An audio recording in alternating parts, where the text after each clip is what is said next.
முழுக்க மாநில அரசு இந்த விளையாட்டுத் துறையில் என்னென்ன மாதிரி உதவிகள் வந்து இப்போ மாநில அரசு பண்ணிட்டு இருக்காங்க, அவங்களோட முன்னெடுப்பு என்ன மாதிரி இருக்கு? இல்லை இப்போ அதான் எவ்ரிடே, அதாவது தினந்தோறும் விளையாட்டுத்துறை அமைச்சர் போய் பார்க்காத எந்த ஒரு விளையாட்டு வீரரும் கிடையாது. எல்லாருமே போய் பார்க்குறாங்க. Easy accessible. நிறைய அவங்களுக்கு வந்து ஃபைனான்சியலி அவங்களுக்கு சப்போர்ட் பண்ணுறாங்க வெளியூட்டில் போய் போகிறதுக்கு. இப்போ கேரம் ஃபர்ஸ்ட்லாம் பார்த்தீங்கன்னா, இப்போ நாங்களாம் வேர்ல்டு கப் மெடல் எடுத்த பிறகு கூட எனக்கு ஏதாவது உதவி செய்யுங்கன்னு சொல்லி லெட்டர்லாம் எழுதியிருந்தேன் 1994 இப்போ பாருங்க எவ்வளவு வின் பண்ணி உடனே வந்த உடனே அவங்களுக்கு செக்கு. இப்போ அந்த துளசி மதிக்கெல்லாம் 3 கோடி. ஈவன் கேரம் மாதிரி ஒரு விளையாட்டுக்கு கேரம் அதாவது வந்து நம்ம வீட்டில் வந்து விளையாடுறது தான். பட் அந்த இது அந்த அந்த அவங்களே ஒரு ஊக்குவிச்சு அவங்களுக்கு 1 கோடி கொடுத்துருக்காங்க. ஸோ அந்த மாதிரி நிறைய இப்போ இன்ஃப்ராஸ்ட்ரக்சரே பார்த்துங்க. எங்கள் ஃபர்ஸ்ட் பாக்ஸிங்கே கிடையாது. இன்னைக்கு எங்கே நிறைய இடத்துல பாக்ஸிங் ஸ்டேடியம்லாம் திறக்கிறாங்க.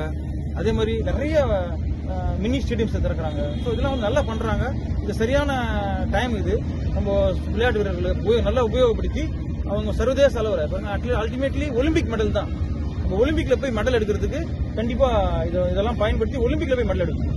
மற்ற மாநில